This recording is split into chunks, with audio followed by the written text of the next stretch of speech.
बिस्मिल्लाहिर्रहमानिर्रहीम। लो जी, थानू अज असी जेड़े बच्चियां दे पस्तान वड्डे हो जाते हैं उनके तो कुदरत वालों ही आ, लेकिन कुदरत ने ऐसियां ऐसियां दवाइयां बना दित्तियां कि उन्होंने नाल हर चीज़ ते दवाई हावी हो जाती है, वो ते कंट्रोल करती है। ये वास्ते भी अल्लाह ताला ने बड़ियां दवाइयां बनाइयां ते उन्हां दे विचों एक दवाई मैं फिलहाल थानू इस वीडियो दे विच दवांगा। ते बच्चियां परेशान हैं, वो बच्चियां दी परेशानी अल्लाह पाक दूर कर देगा। उन्हां दियां परेशानियां दा हल जिहड़ा इहो ही होएगा कि ये नुस्खे दे कहण दे मुताबिक वो इस्तेमाल करन ते जदों नुस्खा दस्सण दे मुताबिक इस्तेमाल किया जाएगा तो इंशाअल्लाह उन्हां नूं वो फाका हो जाएगा, जिहड़ा उन्हां दी परेशानी दा सबब बनिया वो ठीक हो जाएगा।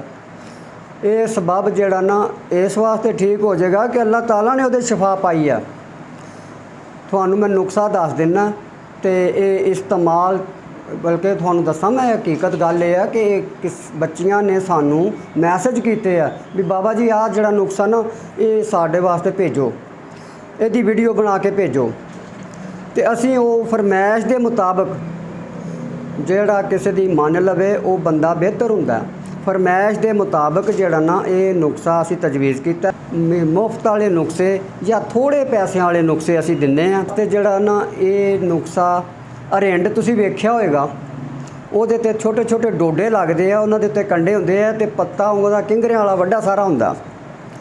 वो किंगरें वाला पत्ता जिहड़ा ना वो पत्ते लैणे आ ते सिरका, कोई भी सिरका लै लैना, सिरके दे विच जिहड़ा ना उहनूं रगड़ना, सिरके दे विच वो पत्तिआं नूं रगड़ के चंगी तरह कुट के ते बिल्कुल कूंडी दे विच मुलायम करके सिरके दे विच ही सिरका ही पाना, वो पस्ताना दे उत्ते लेप करना। तो इंशाअल्लाह कुछ दिन करोगे, बच्चियां करनगियां कुछ दिन, तो इंशाअल्लाह अल्लाह मेहरबानी करेगा, बच्चियां दुआवां देणगियां भी बाबा जी होरां ने नुस्खा वाकई नुस्खा दिता है। तो खानदानी शफा खाने की तरफों अस्सलाम वालेकुम।